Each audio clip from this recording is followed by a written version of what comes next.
శ్రీకృష్ణ అందరికీ వెల్కమ్. ఈ రోజు మనం శ్రీమద్ భాగవతం 11వ స్కందం 5వ అధ్యాయంలో 38వ శ్లోకం నుంచి చూడబోతున్నాము. నృమి మహారాజుకి కలియుగం యొక్క భగవంతుడి యొక్క అవతారం గురించి, ప్రత్యేకించి యుగావతారం గురించి మాట్లాడటం అనేటువంటి జరుగుతుంది. కలియుగంలో స్వయంగా భగవానుడు చైతన్య మహాప్రభువులా అవతరించి హరినామ సంకీర్తన అనేటువంటి ధర్మాన్ని స్థాపించారు అనేటువంటి విషయాన్ని మనకి తెలియజేశారు. హరినామం యొక్క గొప్పతనాన్ని తెలియజేశారు. సత్యయుగం నాడు తపస్సులు చేసి, లేకపోతే త్రేతాయుగంలో యజ్ఞాల ద్వారా, ద్వాపర యుగంలో విగ్రహారాధన ద్వారా పొందేటువంటి ఫలితాలని కేవలం హరినామం అనేటువంటి దాంతోనే పొందవచ్చు అనేటువంటిది మనకి తెలియజేశారు. దేవతలు సైతం పొందినటువంటి లాభాన్ని కలియుగ జనులు పొందుతున్నారు. కలియుగ జనులు చాలా అదృష్టవంతులు. చాలా సులువుగా మనము భగవంతుని చేరుకునేటువంటి, భగవంతుడి యొక్క ధామాన్ని పొందేటువంటి అవకాశాన్ని మనము పొందాం. చైతన్య మహాప్రభువుల కృప వలన మనకి కలియుగంలో హరినామం అనేటువంటిది దొరకడం అనేటువంటిది జరిగింది. ఎవరైనా సరే తెలివైన వాళ్ళు ఈ చైతన్య మహాప్రభువు చెప్పినటువంటి విధానం ద్వారా సాధన చేస్తూ ఆధ్యాత్మికంగా పురోగమించాలి అనేటువంటి ప్రయత్నం చేయాలి. ఒకవేళ ఇది వదిలిపెట్టేసి అర్చా విగ్రహ ఆరాధన ద్వారానో, లేకపోతే ఇంకా ఏ ఇతర యోగ ప్రక్రియల ద్వారానో నేను ముక్తిని సాధించాలి, లేకపోతే ఆధ్యాత్మిక ప్రగతిని సాధించాలి అని ప్రయత్నం చేస్తున్నాము అని అంటే మనం అజ్ఞానులము అనేటువంటి విషయం మనకి అర్థం కావాలి. అది మనకి నేమి మహారాజుకి నవయోగీంద్రులు తెలియజేస్తున్నటువంటి విషయం. అంటే ఆధ్యాత్మికంగా పురోగమించటము అంటే ముందు శాస్త్రంలో కలియుగ ధర్మం ఏమిటి అనేటువంటి విషయాన్ని తెలుసుకొని ఆధ్యాత్మికంగా పురోగమించాలి. అంతేకాని నాకు తోచిన విధంగా నేను చేస్తున్నాను, మీ అందరికంటే గొప్పగా ఉన్నాను, నేను గొప్పగా చేస్తున్నాను, అందరికంటే ఎక్కువ సమయం గుళ్ళల్లో కూర్చుంటున్నాను, అందరికంటే ఎక్కువ సమయం పాటలు పాడుతున్నాను, అందరికంటే ఎక్కువ సమయం ఆధ్యాత్మికంగా ఉంటున్నాను అని అనుకుంటూ కూడా మనం కలియుగ ధర్మాన్నే వదిలేస్తున్నాం. కలియుగంలో భగవంతుడు మనకి ఇచ్చినటువంటి ధర్మాన్ని మనం వదిలేసాము అని అంటే దానివల్ల మనం ఆధ్యాత్మికంగా పురోగమించినట్లు కాదు. ఎందుకంటే నామంలో ఉన్న బలం, నామంలో ఉన్నటువంటి పవిత్రత, నామం ద్వారా మనం పొందేటువంటి పవిత్రత అనేటువంటిది మనము మిగిలిన ఏ ఇతర పద్ధతుల ద్వారా కూడా మనం పొందలేం. అలాంటి నామాన్ని వదిలేసి చేసేటువంటి ఆధ్యాత్మిక సాధన అనేటువంటిది ఏదీ లేదు. మిగిలిన పనులన్నీ పక్కన పెట్టి నామం చేయాలి. నేను అన్నీ చేస్తాను, నామాన్ని చేయడానికి టైం లేదు అని అంటే మాత్రం మనం అసలు చెయ్యాల్సిన దానికోసం దేన్ని ఇప్పుడు నామ జపంలో మనకి ఇంప్రూవ్మెంట్ రావడం కోసమే మిగిలిన అన్ని చేసేది. అలాంటిది మిగిలిన అన్ని చేయడం కోసం నాకు నామం చేయడానికి టైం లేదు అని అంటే మనం మూర్ఖం మనం మనం మనం మనం మూర్ఖత్వంలో ఉన్నాము అనేటువంటి విషయాన్ని మనం అర్థం చేసుకోవాలి.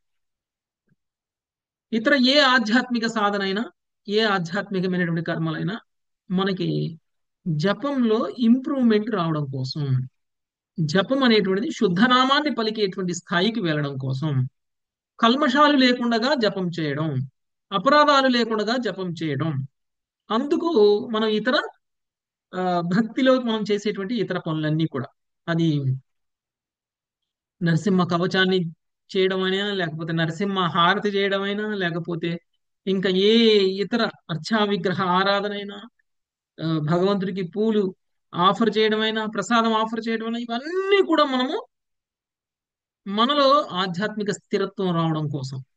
ఆధ్యాత్మిక స్థిరత్వం అంటే భగవంతుడి యొక్క నామాన్ని జపిస్తూ ఉన్నటువంటి సమయంలో మనకి వేరే ఇతర చింతనలు రాకుండా శుద్ధనామాన్ని పలకగలగాలి. అది ఆధ్యాత్మిక స్థిరత్వం అంటే. అది రానప్పుడు ఎంత చేసినా గానీ దానివల్ల మనకి ఎలాంటి ప్రయోజనము ఉండదు. కాబట్టి చైతన్య మహాప్రభు ద్వారా తెలుసుకున్నటువంటి విషయాలు ఇవి. చైతన్య మహాప్రభు మనందరికీ ఇచ్చినటువంటి విషయాలు ఇవి. అందుకని చైతన్య మహాప్రభు యొక్క గొప్పతనాన్ని నవయోగీంద్రులు కూడా కీర్తిస్తున్నారు. చివరికి బ్రహ్మ, శివుడు, ఇతర దేవీ దేవతలందరూ కూడా చైతన్య మహాప్రభు యొక్క పాద పద్మాలను ఆశ్రయించాలి అనేటువంటి ప్రయత్నం చేస్తున్నారు. అందరికీ దొరకదు అదృష్టం, కానీ దొరికిన వాళ్ళు మాత్రం దాని యొక్క విలువను తెలుసుకోగలిగితే జ్ఞానవంతులం అవుతాం, తెలివిగల వాళ్ళం అవుతాం. లేదు అంటే గనక మనం కూడా మళ్ళీ నామాన్ని వదిలేసిన తర్వాత, లేకపోతే ఈ ప్రాసెస్ ఏదైతే ఉందో చైతన్య మహాప్రభు మనకు చెప్పినటువంటి పద్ధతి ఏదైతే ఉందో ఆ పద్ధతి ద్వారా కనుక మనం ఆధ్యాత్మిక సాధన చేయకపోతే ఈ భౌతిక సంసారం నుంచి బయటికి వెళ్ళడం అనేటువంటిది సాధ్యం కాదు. జన్మ మృత్యు సైకిల్లోనే ఉండిపోతాం. ఇతర కర్మలు ఏదైతే మనం చేస్తున్నామో అవేవి కూడా మనల్ని జన్మ మృత్యు పరంపర నుంచి దూరం చేయవు. అయితే మనం చేసినటువంటి ఆధ్యాత్మిక కర్మలన్నీ ఫలితం లేకుండా పోతున్నాయా అని మనం అనుకోవచ్చు. ఉంటుంది, కానీ ముక్తికి మాత్రం కారణం కావు.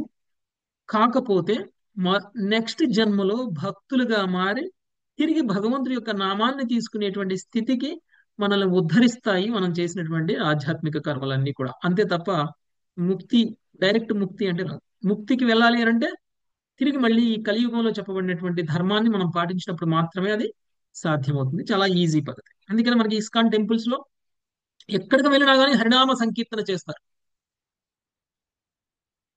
ఏ పద్ధతి అయితే శాస్త్రం ద్వారా మన కలియుగ జనులకు ఉద్దేశింపబడిందో ఆ పద్ధతి ప్రకారంగానే ఇస్కాన్ టెంపుల్స్ లో అర్చనలు జరుగుతాయి. ఆ పద్ధతి ప్రకారంగానే కీర్తనలు జరుగుతాయి. ఆ పద్ధతి ప్రకారంగానే నామ జపం కూడా జరుగుతుంది. కాబట్టి ఇస్కాన్ అనేటువంటిది మనందరినీ కూడా కలియుగ ధర్మాన్ని పాటించేలా చేస్తుంది. కలియుగ ధర్మాన్ని పాటించేలా చేస్తుంది. అది మనందరికీ కూడా ఒక అదృష్టం. ఓకే, ఇది మనం ఇప్పటి వరకు చదువుకున్నటువంటి విషయం. ఇంకా నవయోగీంద్రులు ఏం మాట్లాడుతున్నారు అనేటువంటి విషయాన్ని 38వ శ్లోకం నుంచి చూద్దాం. సునీత మాతాజీ. కృతాదిషు ప్రజారాజన్ కళావిచ్చంతి సంభవం వృతాదిషు ప్రజారాజన్ కళావిచ్చంతి సంభవం కలౌ ఖలు భవిష్యంతి నారాయణ పరాయణ కలో ఖలు భవిష్యంతి నారాయణ పరాయణాః క్వచిత్ క్వచిన్ మహారాజా ద్రవిడేషు చ భూరిశః క్వచిత్ క్వచిన్ మహారాజా ద్రవిడేషు చ భూరిశః తామ్రపర్ణి నదీ యత్ర కృతమాలాపయస్విని తామ్రపర్ణీ నదీ యత్ర కృతమాలాపయస్విని కావేరీ చ మహాపుణ్యా ప్రతీ ప్రతీచీ చ మహానదీ కావేరీ చ మహాపుణ్యా ప్రతీచీ చ మహానదీ ఏ పిబంతి జలం తాంసాం మానుజ మనుజా మనుజేశ్వర ఏ పిబంతి జలం తాసాం మనుజా మనుజేశ్వర వాయో భక్త భగవతి వాసుదేవే మలాశయ ప్రాయో భక్త భగవతి వాసుదేవే మలాశయాః. భావము: రాజా, కలియుగమునందు నారాయణ పరాయణులకు భక్తులు పలువురు ఉందురు కనుక సత్యయుగాదులలోని జనులు ఈ యుగంలో జన్మించవలెనని కోరుచుందురు. భగవద్భక్తులు నానా ప్రదేశములలో ఆవిర్భవించినను విశేషముగా దక్షిణ భారతదేశమునందు అధికముగా నుందురు. ఓ మనుజేశ్వర, కలియుగమునందు తామ్రపర్ణి, కృతమాల, పయస్విని, పరమ పవిత్రముగు కావేరి, ప్రతీచి, మహానది వంటి ద్రవిడ దేశ నదులలోని జలమును త్రాగిన వారు దేవదేవుడగు వాసుదేవుని ఎడ విశుద్ధ చిత్తముతో భక్తులయ్యుందురు. భాష్యము: విశ్వమందలి భూత భవిష్యత్ వర్తమాన జీవన స్థితులను గురించిన సమాచారము వేదములందు లభించును. ఇది ఏమంత అద్భుతం కాదు. ఉదాహరణకు, ప్రస్తుతము మనము వసంత ఋతువు వాతావరణమును అనుభవించుచున్నను. వెంటనే భీషణమైన ఎండాకాలము, దాని వెంట వర్ష ఋతువు, ఆకురాల కాలము, చివరకు చలికాలము, ఆ పైన క్రొత్త వసంతము రాగలవని ఎరిగియుందుము. అట్లే ఈ ఋతువులన్నీయును గతమునందు పదే పదే వచ్చియున్నవని మనం ఎరుగుదుము. ఈ విధంగా సాధారణ మానవులు ధరణి యొక్క భూత భవిష్యత్ వర్తమాన ఋతువులను ఎరిగియున్నట్లుగా ముక్త పురుషులకు వేదానుయాయులు ధరణి మున్నగు లోకములందలి భూత భవిష్యత్ వర్తమాన స్థితులను గురించి సులభంగా ఎరిగియుందురు. సత్యయుగ జనులు కలియుగ స్థితులను గురించి నిక్కముగా ఎరిగియుందురు. కలియుగం నందలి కఠోరముగు భౌతిక స్థితి సంపూర్ణ భగవత్ చరణాగతికి జీవులను బలవంతము చేయుననియు, అందువలన కలియుగ జనులు మహోన్నతముకు భగవత్ ప్రేమను పెంపొందించుకొనెదరనియు వారు ఎరిగియుందురు. అందువల్ల వారు ఇతర యుగజనుల కన్నను అధికముగా పాపరహితులు, సత్యవంతులు, ఆత్మ సంయములు అయినను కృష్ణ ప్రేమను రుచి చూచుటకై కలియుగమునందు జన్మింపగోరెదరు. భక్తుల సాంగత్యము లేకుండా ఎవరునూ ఉత్తమ శ్రేణి భగవద్భక్తులు కాజాలరు. కనుక కలియుగమునందు ప్రతికూల పరిస్థితి కారణమున ఇతర వేదా విధానములు కుప్పకూలట వలనను సర్వులకు లభ్యమైనట్టి హరినామ సంకీర్తనమే ఏకైక ప్రామాణిక వేద విధానమగుట వలనను నిస్సందేహంగా ఈ కలియుగం నందు అసంఖ్యాకమగు వైష్ణవులు భగవద్భక్తులు ఉండెదరు. భక్తుల సాంగత్యమునకై ఉత్సాహపడేడి వానికి యుగ జన్మము అత్యంత అనుకూలమైనది. నిజమునకు కృష్ణ చైతన్యోద్యమము ప్రామాణికమగు వైష్ణవాలయములను ప్రపంచమంతటను నెలకొల్పుచున్నది. తద్వారా అసంఖ్యాకముగా స్థానములలో మనుజుడు విశుద్ధ వైష్ణవుల సాంగత్యమును పొందజాలడు. ఆత్మనిగ్రహ పరులు, పాపరహితులు లేదా వేద ప్రవీణులు నగు వారితో సాంగత్యము కన్నను భక్తుల సాంగత్యం ఎంతో విలువైనది. కనుకనే శ్రీమద్ భాగవతం 6.14.5 నందు ఇట్లు చెప్పబడినది. ముక్తానామపి సిద్ధానాం నారాయణ పరాయణ సుదుర్లభ ప్రశాంతాత్మా కోటిష్వపి మహామునే. ఓ మహాముని, కోట్ల కొలది ముక్త పురుషులు, సిద్ధ పురుషులలో నారాయణ పరాయణుడైన భక్తుడు ఒక్కడు ఉండవచ్చును. పూర్ణ ప్రశాంతులైనటువంటి భక్తులు అత్యంత దుర్లభులు. అట్లే చైతన్య చరితామృతం మధ్యలీల 22.54 నందు ఇట్లా చెప్పబడినది. సాధు సంగ సర్వశాస్త్రే కయా లవమాత్ర సాధు సంగే సర్వసిద్ధి హయా. విశుద్ధ భక్తునితో క్షణకాల సాంగత్యమున చేతనైనను మనుజుడు సర్వసిద్ధులను పొందునని సకల శాస్త్రములు నిర్ణయించినవి. శ్రీల జీవగోస్వామి అభిప్రాయం అనుసరించి ఈ శ్లోకమునందలి క్వచిత్ అను పద సముదాయము నదియా జిల్లాలోని గౌడ దేశమునందు శ్రీకృష్ణ చైతన్యులు ఆవిర్భవించునని సూచించుచున్నది. ఈ కేంద్ర బిందువు నుండి ఆయన భగవత్ ప్రేమ వెల్లువని విస్తరించి సమస్త భూమండలమును ఆవరించగలరు. శ్రీ అద్వైతాచార్యుల వంటి పలువురు మహోన్నత భక్తులు కూడా గౌడ దేశమున జన్మించిరి. కృష్ణనామ సంకీర్తన పద్ధతి. కృష్ణ కీర్తనం కేవలం కలియుగమునికే పరిమితమైనది కాదు. ఒక క్షత్రబంధు కథ సందర్భంలో విష్ణు ధర్మమునందు ఇట్లు చెప్పబడినది. నదేశ నియమస్తత్ర న కాల నియమస్తథా నోచ్చిష్టాదౌ నిషేధశ్చ శ్రీహరేర్నామ్ని లుప్తగః. శ్రీహరినామములను ఉచ్చరించుటకు మనుజుడు అత్యాశ కలిగిన వాడైనప్పుడు దేశకాల నియమములను గాని ఉచ్చిష్టమును గాని తినుటలు నిషిద్ధములు కాని ఉండవు. అట్లే స్కంద పురాణములోను విష్ణు ధర్మములోను పద్మపురాణములోని వైశాఖ మహాత్మ్యమునందు ఇట్లు చెప్పబడినది. చక్రాయుధస్య నామాని సదా సర్వత్ర కీర్తయేత్. సుదర్శన చక్రధారియగు భగవానుని నామములను సర్వదా సర్వత్రా కీర్తించవలెను. అట్లే స్కంద పురాణము ఇట్లు పలుకుచున్నది. నదేశ కాలావస్థాత్మా శుద్ధ్యాధికమపేక్షతే కింటు స్వతంత్రమేవైతం నామ కామిత కామదం. దేశము, కాలము, పరిస్థితులు, ఆత్మశుద్ధి లేదా ఇతర కారణముల సంబంధములో భగవన్నామమును జపించరాదు. అది ఇతర విధానములకు పూర్తిగా స్వతంత్రమైనది. శ్రద్ధతో జపించువానికి సకలాభీష్టములను వసగునట్టిది. అట్లే విష్ణు ధర్మమునందు ఒక శ్లోకము ఇట్లున్నది. కలో కృతయుగం తస్య కలిస్తస్య కృతే యుగే యస్య చేతసి గోవింద హృదయే యస్య నాచ్యుతః. హృదయములో గోవిందుని నిలుపుకొనిన వానికి కలియుగము నడుమున సత్యయుగం ప్రకటము కాగలడు. కానీ హృదయమునందు అచ్యుతుడు లేని వానికి సత్యయుగమైనను కలియుగమే కాగలదు. కృష్ణనామం సర్వత్రా సర్వకాలములలో సర్వావస్థలలో శక్తివంతమై ఉన్నది. కనుక కృష్ణనామమును ప్రతి ఒక్కడు కలియుగంలో గాని సత్యయుగంలో గాని స్వర్గ నరకాలలో గాని లేదా వైకుంఠములో గాని ఎల్లప్పుడూ జపించవలెను. కృష్ణనామము కృష్ణునికి అభిన్నమైనది. ఇక కృష్ణుడు దేవదేవుడు. ఇతర విధానములు ప్రభావరహితములు గనక కేవలం ఈ యుగంలోనే భగవన్నామము శక్తివంతమైనదని ఎన్నడును తలచరాదు. ధ్యానం ద్వారా భగవంతుని స్మరించుట కన్నను భగవన్నామ కీర్తనమే ఎంతో శక్తివంతమైనదని శ్రీ విష్ణు పురాణమునందు చెప్పబడినది. శ్రీమద్ భాగవతం 2.1.11 నందు సుఖదేవ్ గోస్వామి ఇట్లు పలికి ఉండెను. ఏతర్నిర్విద్యమానానాం ఇచ్చతామకుతో భయం యోగినాం నృప నిర్ణీతం హరేర్నామాను కీర్తనం.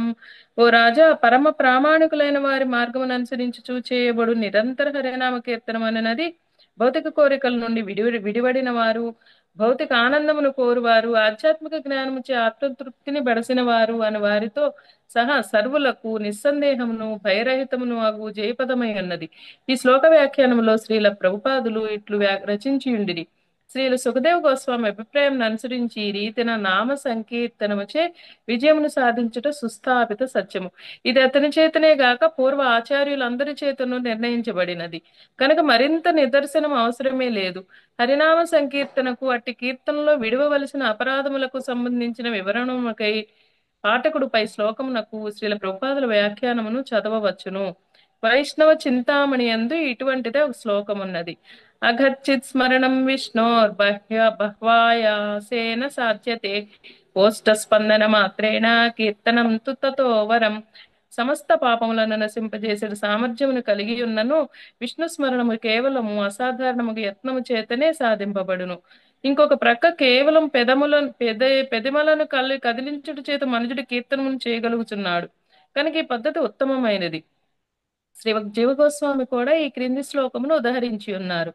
ఏన జన్మశతే పూర్వం వాసుదేవ సమార్చిత, తన్ముఖే హరినామాని సదా తిష్టంతి భారత. ఓ భరతవంశీయుడ, వందల కొలది జన్మలలో పూర్వము వాసుదేవుని చక్కగా అర్చించిన వాని నోటి ద్వారానే సర్వదా విష్ణునామములు ఉచ్చరించబడును.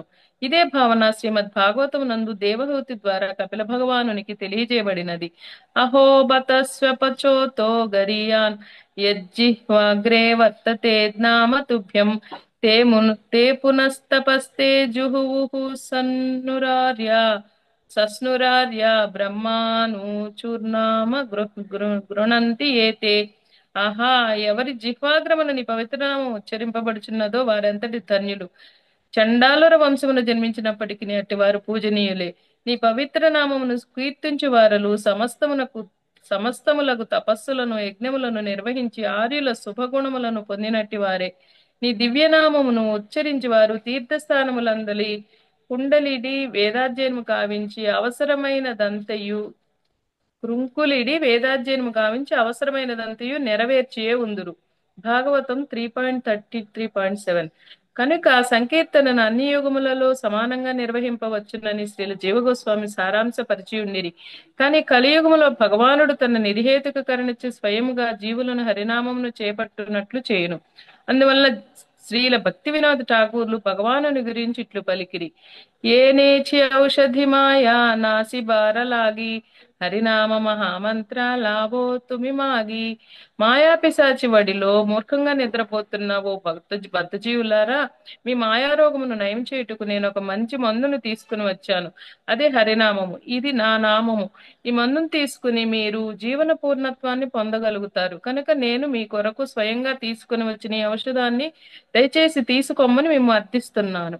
ఈ అధ్యాయం నందలి 32వ శ్లోకంలో యజ్ఞై సంకీర్తన ప్రాయేర్యజంతి హిసుమేధసః అని చెప్పబడినది. శ్రీ విగ్రహారాధనము వంటి ఇతర విధానములను కలియుగములో కొంతవరకు నిర్వహింపగలిగినప్పటికీ ఆ పద్ధతులు జయప్రదమగుటకు వాటిని హరినామ సంకీర్తనతో అనుకూలంగా జతపరచవలెనని సంకీర్తన ప్రాయై ప్రధానంగా సంకీర్తన పద్ధతిచే పద సముదాయం సూచించునని శ్రీల జీవగోస్వామి తెలిపిరి. శ్రీకృష్ణుని శ్రీ విగ్రహమును అర్చించువాడు అట్టి అర్చనలో నిరంతర హరినామ కీర్తనము అత్యంత ముఖ్యాంశమైనట్లు తప్పక ఎరుగవలెను. ఇంకొక ప్రక్క పవిత్ర హరినామమును చక్కగా కీర్తించువాడు ఇతర ఏ విధానములపైనను ఆధారపడవలసిన అవసరం లేదు. ఈ విషయము ఈ క్రింది సుప్రసిద్ధ మంత్రములో ఇట్లు చెప్పబడినది. హరేర్నామ హరేర్నామ హరేర్నామైవ కేవలం కలో నాస్త్యైవ గతిరన్యథ. ఈ కలియుగంలో ఆధ్యాత్మిక ప్రగతికి హరినామము తప్ప అన్యోపాయం లేదు. బృహన్నారదీయ పురాణము 38.126. ఈ నిదర్శనములన్నింటి చేత నిరూపితమైనట్లు కలియుగమునందు భగవానునిచే సౌకర్యములు ఒసగబడేటి కారణమున ఆధ్యాత్మికంగా ప్రగతి చెందిన వారు ఈ యుగమును పూజింతురనేది భాగవతము నందలి వాక్యములో ఎటువంటి విరుద్ధత లేదు. కలిం సభా జయంత్యార్యాః. ఈ అధ్యాయం నందలి 40వ శ్లోకము చివరన ప్రాయోభక్త భగవతి వాసుదేవే మలాశయాః అని చెప్పబడినది. దక్షిణ భారతదేశం నందలి పవిత్ర నదీ జలమును నిత్యము త్రాగువారలు విమల హృదయులైన వాసుదేవ భక్తులై ఉందురు. తమను భక్తులమని చెప్పుకునుచునే భగవద్భక్తులేడ అపరాధమనర్చు వారలు అమలాశయాః విమల హృదయులు పట్టికలో చేర్చబడలేదని ప్రాయ సాధారణంగా పదము సూచించును. దక్షిణ భారతదేశీయుల బాహ్యముకు బీద స్థితిని గాంచి ఎవ్వరును మోహము చెందరాదని శ్రీల భక్తి సిద్ధాంత సరస్వతి ఠాకూర్లు తెలియచేసిరి. ఈ శ్లోకమునందు పేర్కొనబడిన ప్రాంతవాసులు నేటికి నీ చాలీ చాలని ఆహార వస్త్రాలతో జీవనమును గడుపుచు గొప్ప త్యాగమయులైన భగవద్భక్తులుగా జీవనమును గడుపుచున్నారు. అనగా వస్త్రములు మానవుని తయారు చేయవు, విలాసవంతమైన వస్త్రధారణము చేయుచు రుచికరమైన వంటలతో నాలుకను సంతృప్తపరచుచు తళుకు బెళుకుల పశువుగా జీవించుట ఆధ్యాత్మికంగా పురోగమించిన వారి లక్షణం కాదు. దక్షిణ భారతదేశ వాసులు సాధారణంగా శ్రీ వైష్ణవులు, లక్ష్మీ సంప్రదాయం నందలి భక్తులు అయినప్పటికీ శ్రీ చైతన్యుల అనుయాయులచే భగవద్భక్తులుగానే గుర్తించబడిరి. శ్రీల భక్తి సిద్ధాంత సరస్వతి ఠాకూర్ల అభిప్రాయం అనుసరించి వారి తపోమయ జీవన స్థితులను మంచి యోగ్యతగా భావించవలనే గాని అయోగ్యతగా కాదు. థ్యాంక్ యూ ప్రభు. హరే కృష్ణ. హరే కృష్ణ. ఈ శ్లోకంలో మనకి ఏం చెప్తున్నారంటే ఇతర యుగ వాసులు కూడా కలియుగంలో ఇవ్వబడినటువంటి ఆధ్యాత్మిక సాధనం ఏదైతే ఉందో, కలియుగ ధర్మం ఏదైతే ఉందో దాన్ని ఫాలో అవడం కోసం ప్రయత్నిస్తూ ఉంటారు. ఓకే, అది ఎలా సాధ్యం అని మనం అనుకోవచ్చు. అంటే సత్యయుగంలో ఉన్నటువంటి వాళ్ళు కూడా ఆధ్యాత్మికంగా పురోగమించాలి అని అనుకునేటువంటి సత్యయుగ వాసులు కూడా కలియుగంలో గనక మనం జన్మించినట్లయితే, కలియుగంలో ఇవ్వబడినటువంటి ప్రాసెస్ కనుక మనం ఫాలో అయినట్లయితే చాలా ఈజీ అనుకునేటువంటి స్థితిలో వాళ్ళు ఉన్నారు. అంటే సత్యయుగ వాసులు వాళ్ళు అవలంబించేటువంటి పద్ధతి కంటే కూడా చాలా సులువైన పద్ధతి కలియుగ వాసులు అవలంబించేటువంటి ఆధ్యాత్మిక పద్ధతి. ఇది ఎలా వాళ్ళకి తెలిసింది? సత్యయుగ వాసులకు ఎలా తెలిసింది? ఉం? అదే సందేహం ప్రభుజీ, వాళ్ళు మళ్ళా జన్మ తీసుకుంటారు కదా ప్రభుజీ. అంటే సత్యయుగ వేరే వాసులకి ఎందుకు తెలుస్తుంది అని అంటే ఇంతకు ముందు వాళ్ళు కూడా కలియుగాన్ని చూశారు కాబట్టి. అంటే సత్యయుగం తర్వాత కలియుగం వస్తుందని కాదు, సత్యయుగం కలియుగం తర్వాత వస్తుంది. ఎందుకంటే ఈ 4 యుగాలు అనేది యుగ సైకిల్, ఇది చక్రం. ఒక యుగం తర్వాత ఒక యుగం వస్తుంది, ఒక యుగం తర్వాత ఒక యుగం వస్తుంది. మనం అందరం అనుకోవచ్చు అదేంటండి, రాముల వారు ముందు వచ్చారు, తర్వాత ద్వాపర యుగం వచ్చింది, మరి ద్వాపర యుగంలో కృష్ణుడి తర్వాత వచ్చాడు కదా, కృష్ణుడు రాముడి కంటే ముందున్నారు అని ఎలా చెప్తారు? ఎందుకంటే ఇది యుగ చక్రం. త్రేతాయుగానికంటే ముందు ద్వాపర యుగం వచ్చింది, తర్వాత సత్యయుగం వచ్చింది, తర్వాత మళ్ళీ త్రేతాయుగం వచ్చింది. ఏ యుగం ముందు ఏ యుగం వెనక అని చెప్పడానికి అవ్వదు. ఏ విధంగా అయితే చలికాలం తర్వాత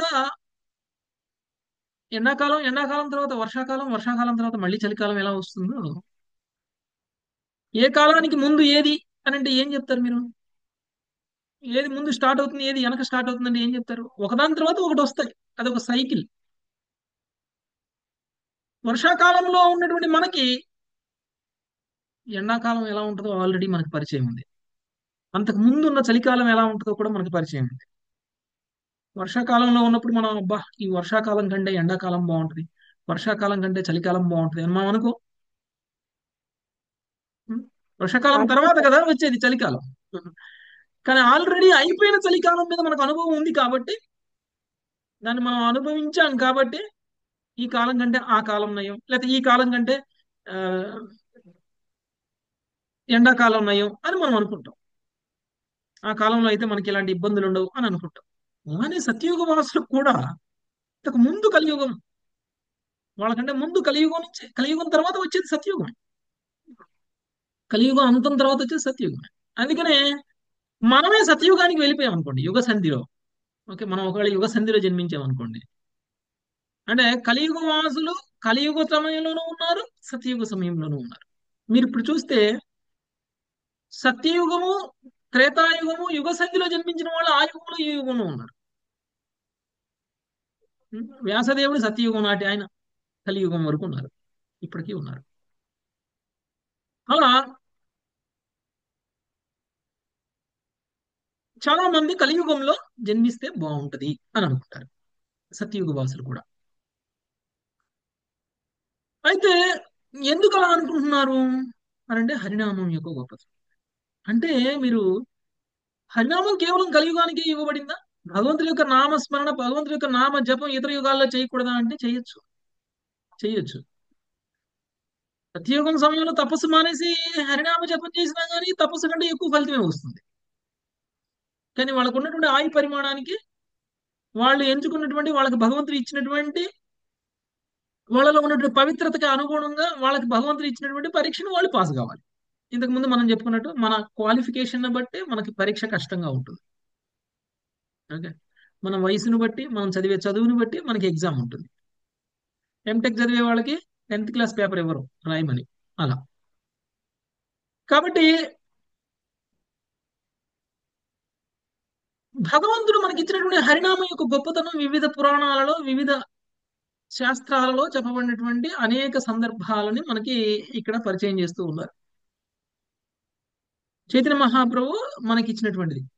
చైతన్య మహాప్రభు ఆ భగవంతుడి యొక్క ప్రేమను పొందడానికి ఇచ్చినటువంటి మార్గం ఇది. ఓకే. కాబట్టి శ్రీమద్ భాగవతంలో మనకు తెలియజేసినటువంటిది నారాయణ పరాయణుడైనటువంటి ఒక భక్తుడు అనేటువంటి వాళ్ళు కలియుగంలో కూడా ఉన్నారు అనేటువంటి విషయాన్ని చెప్తున్నారు. యాక్చువల్ గా కలియుగం అంతా కూడా కల్మషాలతో కూడుకున్నటువంటిది అయినప్పుడు మరి ఎక్కడ భక్తులు ఉంటారు? సత్యయుగంలో ఉన్నంత గొప్ప భక్తులు కలియుగంలో ఉంటారా? ఉండరు. ఉండరు. కానీ సత్యయుగ వాసులకి కలియుగంలో జన్మించి భక్తిని చెయ్యాలి. కలియుగంలో ఇవ్వబడినటువంటి ప్రాసెస్ కలియుగంలో చాలా ఈజీగా సులువుగా వెళ్తాము అని అనుకుంటున్నారు. ఎంత ధైర్యం వాళ్ళకి! కలియుగంలో భక్తుల సాంగత్యమే ఉండదేమో అనే భయం కూడా లేదు వాళ్ళకి. కానీ వాళ్ళకి తెలుసు కలియుగంలో కూడా భక్తులు ఉన్నారు.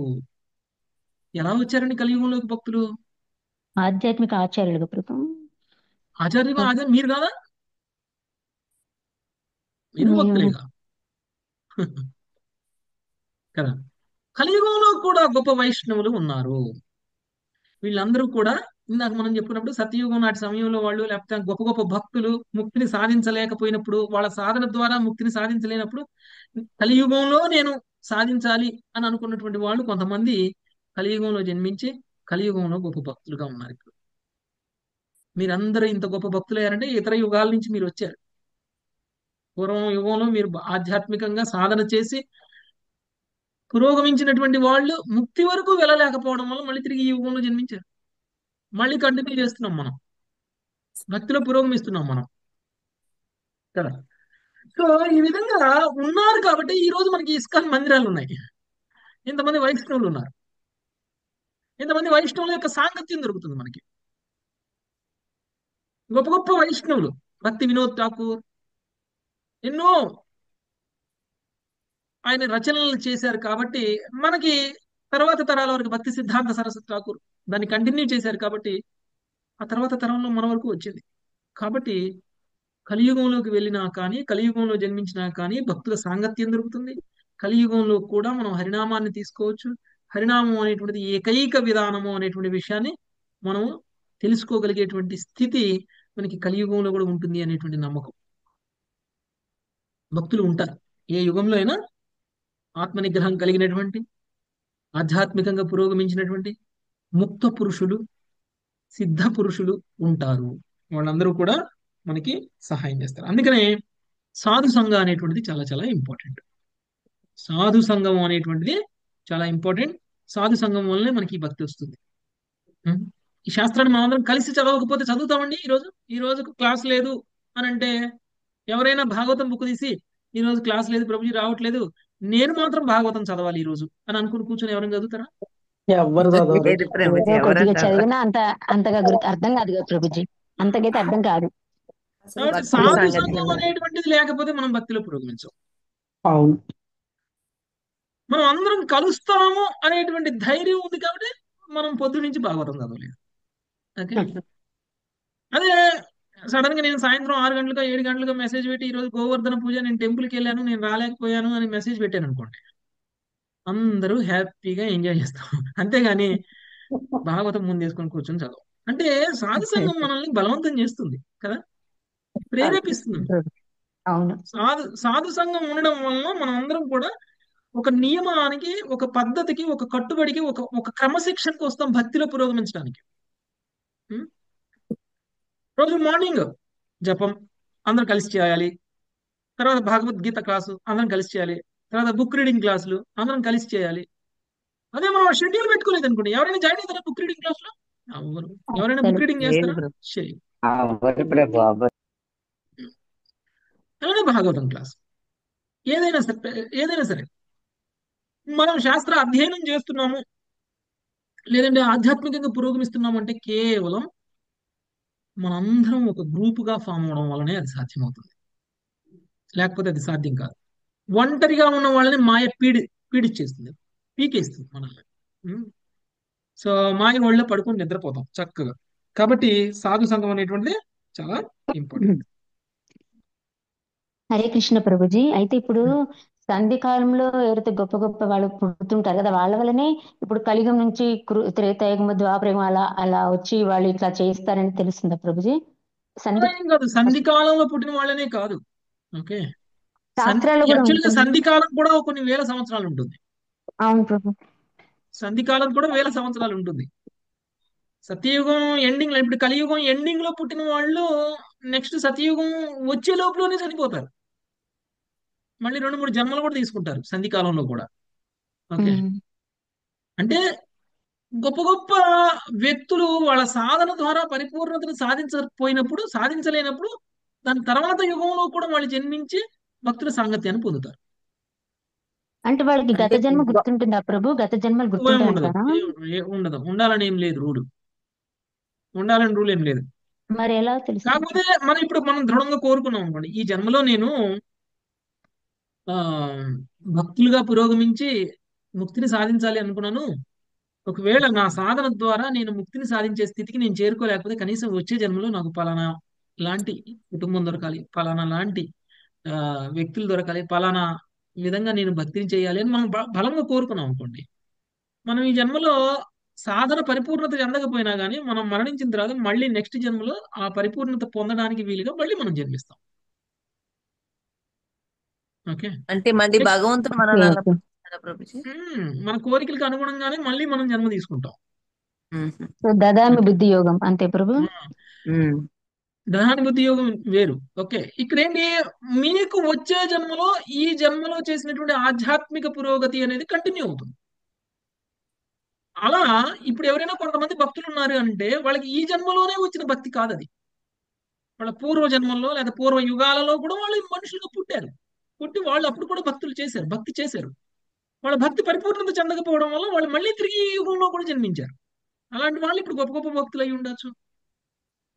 కొంచెం కొంచెం ప్రతి ఓకే ప్రభు. యుగానికి ప్రతి జన్మకి మన భక్తి పెరుగుతూ ఉంటుంది కదా. ఎందుకంటే మనం ఈ జన్మలో మనం భక్తిలో పురోగమించే ప్రయత్నం చేస్తున్నప్పుడు ఆ గ్రాఫ్ అలానే పెరుగుతూ ఉంటుంది, తగ్గదు వచ్చే జన్మకి. అంటే సబ్ ఇప్పుడు కాన్షియస్ నెక్స్ట్ మైండ్ జన్మలో లోకి వెళ్ళింది ప్రభుజీ వాళ్ళు చూపిస్తారు. మనకి ఏం డిస్టర్బెన్స్ లేకుంటుందా ప్రభుజీ? ఇప్పుడు మనము సగం చేసుకొని వెళ్ళిపోయి మన ఈ కోరికతోటి నెక్స్ట్ జన్మ వచ్చింది అనుకోండి ప్రభుజీ, అప్పుడు ఉమ్. మన భక్తికి ఏమి ఆటంకం లేకుండా ఆ, ఆటంకాలు అవుతుంది. లేకుండా ఎప్పుడు ఉండదు, కానీ ఆటంకాలను అధిగమించే శక్తి కూడా వస్తుంది మనకి. మనం అంత స్ట్రాంగ్ గా ఉండాలి, అంత స్ట్రాంగ్ గా ఉంటాం. ఈ జన్మలో మనం భక్తి చేసాము, వచ్చే జన్మలో మనం మళ్ళీ భక్తి చేయడానికి అనువైనటువంటి వాతావరణాన్ని భగవంతుడు ఇస్తారు. కానీ మనకున్నటువంటి స్వాతంత్రంతో మనం ఆ అవకాశాన్ని తీసుకుంటామా పాడు లేదా చేసుకో అనేటువంటిది అప్పుడున్న పరిస్థితులు మళ్ళీ. ఆ, ఎందుకంటే మాయ మ- ఇప్పుడు కమ్మేస్తుంది. మీ మీకు మీకు ఒక ఉత్తమమైన జీవితాన్ని మీరు ఈ జన్మ కారణంగా వచ్చే జన్మలో పొందవచ్చు.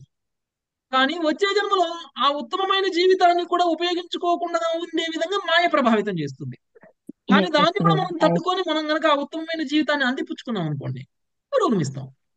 అంత పురోగమించకపోయినంత మాత్రాన ఆధ్యాత్మికంగా పతనం చెందుతారంటే చెందకపోవచ్చు. మీరు చేసినటువంటి ఆ భక్తి అకౌంట్ అనేటువంటిది ఏం తరగదు.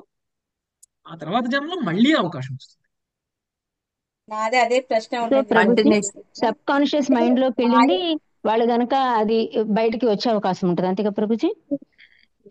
అందుకని అంతేనా? మనం ఏ భక్తులైనా సరే భావస్థాయికి వెళ్ళారనుకోండి, ఓకే, వాళ్ళకి పూర్వజన్మ గుర్తుంటుంది.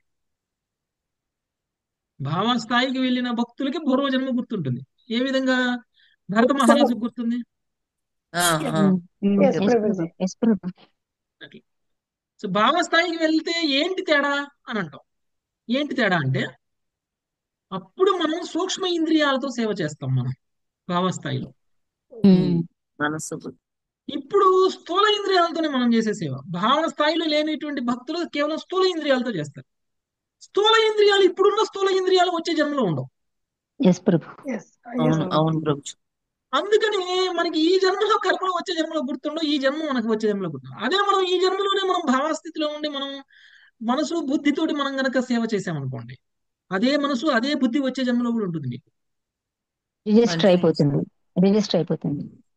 అంటే కాబట్టి ఇంకప్పుడు పతనమయ్యే అవకాశం ఉండదు కదా ప్రభుజీ. హరే కృష్ణ. తక్కువ ఉండదని తక్కువ. ఏముండదు, తక్కువ. డెవలప్ చెప్పలేం అవుతుంది. మనం మళ్ళా ఇంద్రియాసక్తికి ఇదైతే మళ్ళీ పడిపోతాం. మళ్ళీ చాలా పడిపోతుందా? ఇంద్రియార్థాలు మన దగ్గరకు రాగానే మనం మళ్ళీ అట్రాక్ట్ అయిపోయాం అనుకోండి, మళ్ళీ పతనం చెందుతాం. అంటే ఇంద్రియార్థాల ధ్యానం, ఇంద్రియార్థాలతోటి మనకు ఉండేటువంటి సంపర్కం అనేటువంటిది మనల్ని నిర్ణయిస్తుంది మన భక్తిలో పురోగమించాలా లేదా అనేది.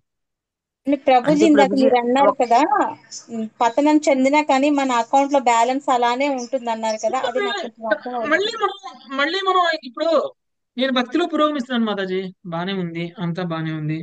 ఈ రోజు భాగవతం 2 సార్లు చదివాను, 3 సార్లు చదివాను, బానే ఉంది. రేపు పొద్దున్న నాకు భాగవతం చదవడానికి కూర్చున్నప్పుడు ఎవరో సినిమాకి పిలిచారు. ఓకే, లేదు లేదు నేను భాగవతం చదవాలి, కూర్చోవాలి, నేను సినిమాకి రాను అని అన్నాం అనుకోండి, పర్వాలేదు. అది అలా కాకుండా అది సరే నువ్వు లేదు పిలిచావు నేను కదా సినిమా నేను వస్తాను, ఎల్లొచ్చిన తర్వాత కూర్చొని చదువుకుంటలే అన్నాను అనుకోండి. అయిపోయింది. గోవింద మాయ గోవింద. కలిసింది. అంటే అంత మన ఇష్టమే, అంత మన ఇష్టమే. అలానే భక్తులు కాకపోతామా మనం? సరే ఈ రోజు భాగవతం చదివే టైంలో సినిమా చూసాము, కానీ వచ్చే రోజు నెక్స్ట్ రోజు అయినా కనీసం చదువుతాంగా భాగవతం. Yes, ఒక రోజు correct. కాదు పెట్టారు. ప్రభుజీ, అప్పుడు మన భక్తి చేసే మన బుద్ధి అప్పుడు గట్టిగా చెప్పొచ్చు కదా ప్రభుజీ, లేదు భాగవతం చదవాలి ఉండాలి కదా అనేసి బుద్ధి అది చెప్పడానికి, చెప్పదా? ఉం? ఉండాలి కదా బుద్ధి చెప్పడానికి. ఆ టైంలో బుద్ధి లేదు, బుద్ధి ఉండదు. బుద్ధి ఉండదు. అది మన బుద్ధి మన మీద మన పని బుద్ధి చేస్తే ఇంకా మాయ బలం, మాయ మనకంటే బలవంతురాలు ఎలా అవుతుంది? ప్రభుజీ Yes, మనం అందుకే ఆ కదా మైండ్ లో ఉన్నప్పుడు కూడా మన గురువు మనకి అలా మనకి వస్తారు కదా అప్పుడు కూడా వచ్చే జన్మలో. అందుకనే భక్తుల సాంగత్యం. Okay, okay. అందుకనే ఓకే. భక్తుల సాంగత్యం. నాకు ఎట్టి పరిస్థితుల్లో 8 గంటలు అయిందంటే నాకు భాగవతం క్లాస్ ఉంటుంది, భాగవతం రీడింగ్ ఉంటుంది. కాబట్టి నేను ఈ టైంలో నేను ఎవరికి దేనికి కేటాయించకూడదు అని దృఢమైనటువంటి సంకల్పం మనం పెట్టుకుంటాం కదా. దానివల్ల మనకి ఇతర పనులన్నీ చాలా క్యాన్సిల్ చేసుకుంటాం. మనం ఇప్పుడు ఇక్కడికి వచ్చిన 50-55 మందిలో ఎంతమంది భాగవతం క్లాస్ లేకపోతే వేరే పనులు ఉంటాయి, అవన్నీ క్యాన్సిల్ చేసుకొని కూర్చున్నారు కదా. ఎస్ ప్రభు. ప్రభు. ఎస్ ప్రభుజీ. ముందే ఆబ్వియస్ చేసుకున్నాం. ముందు ఎందుకంటే చేసుకోవడము తర్వాత చేసుకోవడము. ఎందుకంటే ఇది ఒక అలవాటు అయింది మనకి, ఇది ఒక హాబీ లాగా మారిపోయింది మనకి కదా. ఎస్ ఎస్ ప్రభు. ఇది ఈ అలవాటుని మనం కంటిన్యూ చేస్తే ఈ సమయంలో మనం భాగవతం వినకూడదు, వేరే పని చేసినా దానికి మనకు సంతృప్తి ఉండదు, ఆ పని మీద కూడా శ్రద్ధ ఉండదు, చేసే పని మీద అవును కూడా ప్రభు. శ్రద్ధ ఉండదు. అయ్యో నేను తప్పు చేస్తున్నాను, అయ్యో అక్కడే క్లాస్ జరుగుతుంటే నేను ఇక్కడ ఉన్నాను ఏంటి అనే ఫీలింగ్ ఉంటుంది మనకి మనసులో కదా. సో అందుకని అవును ప్రభు. మనము కలియుగంలో మనకి భక్తుల సాంగత్యము అనేటువంటిది కూడా దొరుకుతుంది, దొరికిన దాన్ని ఉపయోగించుకోవాలి. దాన్ని మనం ఇంకా భక్తుల సాంగత్యాన్ని, భక్తుల మధ్య ప్రేమని, భక్తుల మధ్య అనుబంధాన్ని పెంచడం కోసమే మనం ఇంకా మళ్ళీ యాత్రలు చేయడం, కలవడం, వీలైనప్పుడల్లా క్లాసులు చెప్పుకోవడం, ఇవన్నీ చేస్తున్నాం. ఓకే, అది లేకపోతే మీరెవరు నేనెవరు ఆన్లైన్లో కలుస్తాం, అంతే కదా. అంతే ప్రభు. ఎస్ ప్రభు. సో అందుకని మనకి ఈ భక్తి అనేటువంటిది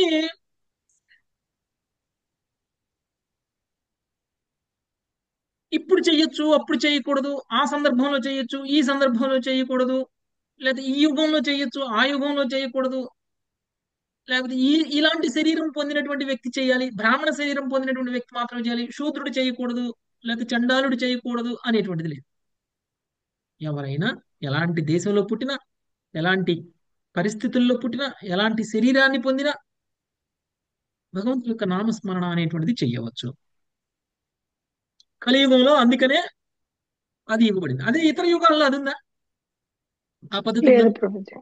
లేదు. బ్రాహ్మణుడు మాత్రమే వేదాలు పఠించాలి, బ్రాహ్మణుడు మాత్రమే యజ్ఞాలు చేయాలి.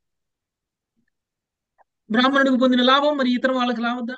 కలియుగంలో ఆ ఫెసిలిటీ ఉంది. కలియుగంలో ఏ వర్ణంలో పుట్టినా, ఏ జాతిలో పుట్టినా, ఎలాంటి అపవిత్రమైనటువంటి కుటుంబంలో పుట్టినా, శూద్రులైన చండాలుడైనా కానీ భగవంతుడి యొక్క నామాన్ని తీసుకుని పవిత్రుడు అవ్వగలడు. అది కలియుగంలో మనకి ఇవ్వబడినటువంటి ఇంకొక. కాబట్టి ఎలాంటి ఇంకొకటి మనకి మన గురు మహారాజు కూడా చెప్తుంటారు, సౌత్ ఇండియా వాళ్ళు వైకుంఠ వాసులని. సౌత్ ఇండియన్స్ అవును. న్యాచురల్ గానే ఉన్నారు. భక్తి ఉంటుంది వాళ్ళకి, భగవంతుడి పట్ల వాళ్ళకి భక్తి అనేటువంటిది సహజంగానే ఉంటుందన్నమాట. ప్రత్యేకించి ఆంధ్ర తెలంగాణ. ఓకే, ఆంధ్ర తెలంగాణ వాళ్ళు వైకుంఠ వాసులు అని డైరెక్ట్ గా ఆంధ్ర వాళ్ళ గురించే గురు మహారాజ్ చాలాసార్లు మాట్లాడారు. ఆంధ్ర వాళ్ళు వైకుంఠ వాసులు. ఒకప్పుడు వాళ్ళు భక్తులు కాబట్టి ఆంధ్రాలో ఎక్కడికి వెళ్ళినా కానీ ఆయనకి చాలా ఎక్కువ మంది భక్తులు తారసపడతారు. ఓకే. కానీ ఇతర రాష్ట్రాలలో ఎస్పెషల్లీ సౌత్ ఇండియా దాటితే నార్త్ ఇండియాలో అంత ఎక్కువ మంది భక్తి అనేటువంటి ఉండదు. సో సౌత్ ఇండియాకి ఆ ప్రాముఖ్యత ఉంది. అంటే ఒక్కొక్క ప్రదేశంలో అనువైనటువంటి ప్రదేశం. అంటే ఇప్పుడు మీరు ఎంతో పుణ్యం చెన్నై కూడా చేసుకుంటే ఎక్కువ అంటారు భారతదేశంలో కదా పుడతారు. ప్రభుజీ. ఎంతో పుణ్యం చేసుకుంటే భారతదేశంలో పుడతారు. ఇంకా ఎంతో పుణ్యం చేసుకుంటే భారతదేశంలో కూడా సౌత్ ఇండియాలో పుడతారు. ఇంకా ఎంతో పుణ్యం చేసుకుంటే సౌత్ ఇండియాలో కూడా ఆంధ్ర ఆంధ్ర తెలంగాణలో పుడతారు. ఎందుకంటే మనం చూడండి, ఆంధ్ర తెలంగాణలో ఎక్కువ మంది ఇప్పుడు తెలుగు వాళ్ళ గ్రూప్ ఉంది చూసారా. ఇప్పుడు మనకు మార్నింగ్ భగవద్గీత క్లాస్ జరుగుతుంది. మార్నింగ్ భగవద్గీత క్లాసు అన్ని భాషల్లో జరుగుతుంది. ఓకే, తెలుగులో జరుగుతుంది, కన్నడలో జరుగుతుంది, తమిళ్లో జరుగుతుంది, ఇంగ్లీష్ లో జరుగుతుంది, ఒడియాలో జరుగుతుంది, మరాఠీలో జరుగుతుంది, అన్ని భాషల్లో జరుగుతుంది. మన గ్రూప్ లో 100 మంది, 90 మంది, 80 మంది అయినా జాయిన్ అవుతారు కదా పొద్దున. ఎస్ ప్రభుజీ. అవును ప్రభుజీ. కానీ వేరే గ్రూప్ లో 15 మంది, 20 మంది, 30 మంది కంటే ఎక్కువ జాయిన్ కారు. అవునా ప్రభుజీ? హిందీ గ్రూప్ లోకి వెళ్తే 15-20 మంది, ఇంగ్లీష్ గ్రూప్ లోకి వెళ్తే 15-20 మంది ఉంటారు అంతే. ఓకే. కానీ మన గ్రూప్ లో మినిమం 70-80 మంది ఉంటారు. అవును. ఎస్ ప్రభుజీ. అంటే మీరు అర్థం చేసుకోండి, అంటే కొన్ని కొన్ని ప్రాంతాల్లో పుట్టినటువంటి వాళ్ళకి అది సహజంగా వచ్చేస్తుంది అనమాట. సహజంగా వచ్చేస్తుంది. అదే ఇక్కడ చెప్తున్నారు. మనకి ఒకవేళ కనుక సౌత్ ఇండియాలో పుట్టాము అని అంటే ఇంకా అదృష్టం. మనకి భక్తి అనేటువంటిది ఆటోమేటిక్ గా వచ్చేస్తుంది. భక్తిలో పురోగమించడం అనేటువంటిది ఆటోమేటిక్ గా జరుగుతుంది. అంటే ఎక్కడ పుడితే ఏంట్లే, కలియుగంలో పుడితే చాలు అని కూడా కాదు. కలియుగంలో భారతదేశంలో సౌత్ ఇండియాలో ఆంధ్రప్రదేశ్ లో పుడితే ఎక్కువ అవకాశం ఉంటుంది. సో స్థల ప్రభావం కూడా ఉంటుందంటారు ప్రభు. స్థల ప్రభావం కూడా ఉంటుంది. ఎందుకంటే కొంత సహజంగా మనకు అబ్బేటువంటివి ఉంటాయి అన్నమాట. మన పెద్దల పూర్వాచారాలు, దగ్గర నుంచి వస్తే పెద్దల దగ్గర నుంచి. పూర్వాచారాలు అది. ఓకే. ఎందుకంటే ఇతరుల ఆచార్య వ్యవహారాలు ఏవైతే ఉంటాయో అవి మనం ఫాలో అవుతుంటాం. అవి కొంచెం ఇప్పుడు కల్మషం అయిపోతున్నాయి కొంచెం కదా. అవి కల్మషం అయిపోతున్నాయి. ఆ కల్మషమైన వాటిని మనం ఇప్పుడు మళ్ళీ ఫాలో అవుతున్నాం. మళ్ళీ ఫాలో అవ్వడం వల్ల ఏమవుతుంది అని అంటే కొంచెం కొంచెంగా వైష్ణవులు తగ్గిపోతున్నారు స్లో ఎస్ స్లోగా. ప్రభు. ఎంత ఒకప్పుడు కల్మషమైనా అందరూ బాగానే వైష్ణవులే. ఉన్నారు ప్రభుజీ మనకు ఆంధ్ర. ఒకప్పుడు అందరూ వైష్ణవులే, కానీ అవును. వైష్ణవులు చాలా అవును. తక్కువ. ఇప్పుడు కోట్లల్లో ఒకళ్ళు ఉంటారు. కోట్లల్లో ఒకళ్ళు ఉంటారు. ఇప్పుడు మీరు అందరూ కంకణం కట్టుకొని మీ ఊరు అంతా మీరే వైష్ణవులుగా మార్చాలి. ఓకే. అన్నట్టుగా ఒకప్పటికంటే తగ్గాయి ప్రభుజీ, అది మాత్రం వాస్తవమే. అది మాత్రం నిజం. అప్పుడు రోజు భజన చేసేవాళ్ళు ప్రభుజీ. రాముల వారి భజన రోజు చేసేవాళ్ళు. ఉమ్. మాకు చిన్నపిల్ల అప్పుడు బాగా గుర్తు. ఇప్పుడు అవి లేవు కదా. ఇప్పుడు లేవు. చేసేవాళ్ళు లేరు, చేసేవాళ్ళకి టైం లేదు. హరే కృష్ణ భలే ప్రభుజీ. పాటలు. ఇంట్లో చాలా మాట్లాడితే చాలా కొంచెం తేడా ఉంది గట్టిగా ప్రభుజీ, అది మాత్రం మాట్లాడాలి కదా. నిజం. ఉమ్. సో అందుకనే భక్తులైతే ఉన్నారు, కాకపోతే వేలల్లో లక్షల్లో ఒకళ్ళు ఉన్నారు. ఓకే. మనం చూస్తే రేషియో చూస్తే అలానే ఉంటుంది. అందుకనే కృష్ణుడు కూడా భగవద్గీతలో చెప్పారు, మనుష్యానాం సహస్రేషు అని. వేలల్లో ఏ ఒక్కడో ఆధ్యాత్మికంగా పురోగమతి చెందుతారు. ఓకే. కాబట్టి ఇలాంటి హరినామం అనేటువంటిది మన యొక్క సమస్త పాపాలని నశింపజేస్తుంది. శాస్త్రాలన్నీ కూడా బల్లగుద్ది మరీ చెప్తున్నాయి, హరినామానికి మించినది లేదు అని. ఓకే. నెక్స్ట్ ఈ వేడి నీళ్ళు ఉన్నాయమ్మా. నెక్స్ట్ 41వ శ్లోకం ఇందుమతి మాతాజీ. దేవర్షి భూతాప్తనృణాం పితॄణాం దేవర్షి భూతాప్త నృణాం పితॄణాం న కింకరో నాయం ఋణీ చ రాజన్ న కింకరో నాయం ఋణీ చ రాజన్ సర్వాత్మనాయ శరణం శరణ్యం సర్వాత్మనాయ శరణం శరణ్యం గతో ముకుందం పరిహృత్య కర్తం. గతో ముకుందం పరిహృత్య కర్తం. రాజా సకలమగు లౌకిక కర్తవ్యములను విడిచి సర్వశరణ్యుడగు ముకుందుని పాదపద్మములను పూర్తిగా ఆశ్రయించిన వాడు దేవతలకు, ఋషులకు, సాధారణ జీవులకు, బంధుమిత్రులకు, మానవాళికి లేదా గతించిన పితృదేవతలకు రుణపడి ఉండడు. ఇటువంటి అన్ని తరగతుల జీవులు భగవదంశలే అయిన కారణమున భగవత్ సేవకు అంకితమైన మనుజుడు అట్టి వారిని వేరుగా సేవించనవసరం లేదు. భాష్యము. భగవత్ సేవకు సంపూర్ణ శరణాగతుడు కానివానికి నిస్సందేహముగా పలు లౌకిక కర్తవ్యములు ఉండును. ప్రతి బద్ధజీవుడు దేవతలు వసగిడి అసంఖ్యాకమగు లాభములను స్వీకరించువాడే అయి ఉండును. ఎండ, వెన్నెల, వర్షము, గాలి, ఆహారము, తుదకు భౌతిక దేహమును కూడా దేవతలే వసుగుతున్నారు. భగవద్గీత యందు తేన ఏవ సహ అని చెప్పబడినది. యజ్ఞము ద్వారా దేవతలతో పరస్పర వినిమయము కావింపని వాడు దొంగయే అగును. అట్లే గోవుల వంటి ఇతర జీవులు మనకు రుచికరమగు పౌష్టికాహారమును వసుగుతున్నవి. ప్రొద్దుననే నిద్ర లేచినప్పుడు పక్షుల తీయని గానముచే మన మనసు ఆహ్లాదము చెందును. ఎండపూట చెట్లను చల్లనీడను, చల్లని గాలులను మనం అనుభవించుందము. అసంఖ్యాక జీవుల నుండి సేవను స్వీకరించుతున్నందున మనము వారికి రుణపడుతున్నాము. అప్త అనగా కుటుంబ సభ్యులని అర్థము. సామాన్య నైతిక విలువలను బట్టి అయినను మనుజుడు వారికి నిక్కముగా రుణపడును.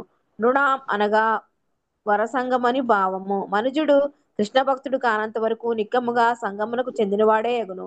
మనము జీవించడు సంఘము నుండి ఏ లౌకిక విద్యను, సంస్కృతిని, పరంపరను, రక్షణను మనం పొందేదము. ఆ విధముగా సంఘమునకు మనము గొప్ప రుణగ్రస్తులమయ్యేదము. నిజమునకు సంఘ రుణము కేవలం ఈనాటికే పరిమితం గాక నైతిక సాంఘిక మర్యాదలను చక్కగా కాపాడి భావితరాలను సుఖముగా జీవించున్నట్లు చేసిన మన పితృదేవతలకు పూర్వజులకు కూడా సంబంధించినదై ఉండును. కనుక పితృణం అను పదము పూర్వతరముల వారికి మన రుణమును సూచించును. పైన పేర్కొనబడిన బాధ్యతలను తీర్చుటకై పనిచేయుటకు బదులు శ్రీకృష్ణుని పట్లనే ఎక్కువగా అవధానం మోసుకుతున్నందుకు శ్రీకృష్ణ చైతన్యోద్యమ సంఘ సభ్యులను లౌకికులు ఒక్కొక్కప్పుడు విమర్శించుందరు. దానికి సమాధానముగా శ్రీమద్ భాగవతము 4.31.14 యథా తరోర్మూల నిషేచనేన తృప్తియంతి తత్ స్కంద భుజోపశాఖ అని పలికినది. చెట్టు మొదలకు నీరు పోసినప్పుడు దాని కొమ్మలు, రెమ్మలు, ఆకులు అన్నీను సహజంగానే పోషింపబడును. చెట్టు యొక్క కొమ్మలకు, రెమ్మలకు, ఆకులకు విడిగా నీరు పోయవలసిన అవసరం గాని దానివల్ల ఎట్టి ప్రయోజనం గాని లేదు. చెట్టు మొదలులోనే నీరు పోయవలసి ఉండును. అట్లే ప్రాణోపహారచ్చ యతేంద్రియాణం ఆహారమును కడుపులోనే వేయవలను. అతడి నుండి శక్తి అన్ని దేహాంగములకు చేరగలదు. దేహాంగములకు విడిగా ఆహారమును తినిపించి పోషించవలనని తలచుట మూర్ఖత్వమే ఎగును. అట్లే దేవదేవుడగు శ్రీకృష్ణుడు సకల అస్తిత్వమునకు మూలమై ఉన్నాడు. సమస్తము శ్రీకృష్ణుడి నుండియే ఉత్పన్నమవుతున్నది. సమస్తము అతని చేతనే పోషింపబడుతున్నది. అంత్యమున సమస్తము కృష్ణుని యందే లయం చెందగలదు. ప్రతి జీవునికి దేవదేవుడగు శ్రీకృష్ణుడే పరమ లాభమును కూర్చువాడు. మిత్రుడు, రక్షకుడు, శ్రేయోభిలాషి అయి ఉన్నాడు. కడుపులో ఆహారంను వేసినప్పుడు సకల దేహేంద్రియములు పుష్టిని పొందినవై సంతృప్తి చెందినట్లుగా శ్రీకృష్ణుడు సంతుష్టుడైనప్పుడు సహజంగానే సకల ప్రపంచము సంతృష్టి చెందగలదు.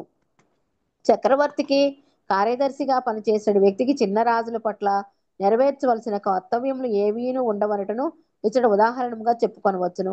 భౌతిక జగత్తులో సాధారణ వ్యక్తికి నిస్సందేహంగా పలు కర్తవ్యములు ఉండును. కానీ భగవద్గీతలో మయైవ విహితాన్ హితాన్ అని చెప్పబడినది. అనగా వాస్తవములకు భగవానుడే సకల వరములను నొసుగుతున్నాడు. ఉదాహరణకు మనిషి తన దేహమును తల్లిదండ్రుల కరుణ వలన పొందును.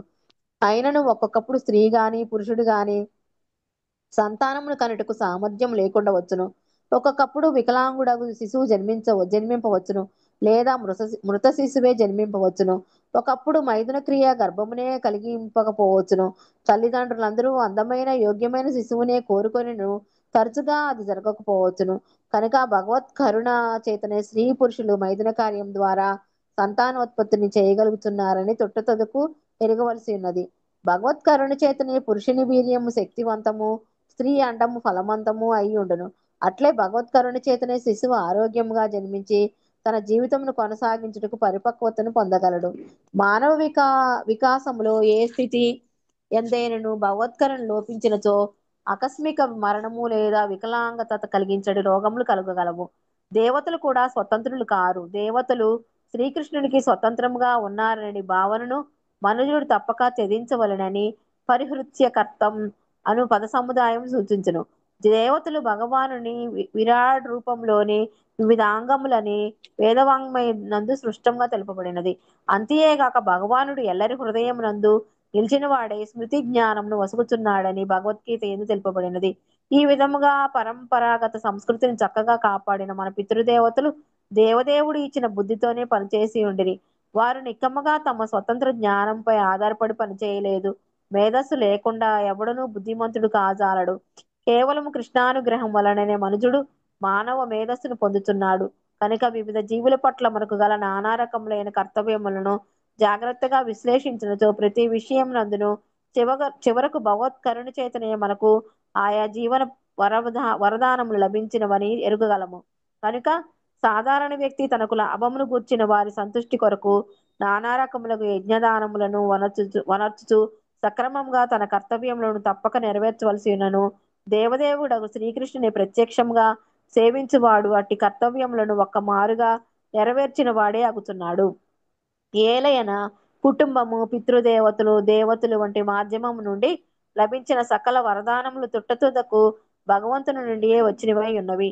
కేంద్ర ప్రభుత్వంచే వసగబడిన నిధులను రాష్ట్ర ప్రభుత్వం పంచుటను ఉపమానముగా తీసుకొనవచ్చును. కేంద్ర ప్రభుత్వంలో ప్రధాన కార్యదర్శి లేదా మంత్రి అయిన వ్యక్తికి రాష్ట్ర ప్రభుత్వంలోని ప్రతినిధుల పట్ల మరింత కర్తవ్యమేను ఉండబోదు. కనుక భాగవతము 11.20.9 నందే ఇట్లు చెప్పబడినది.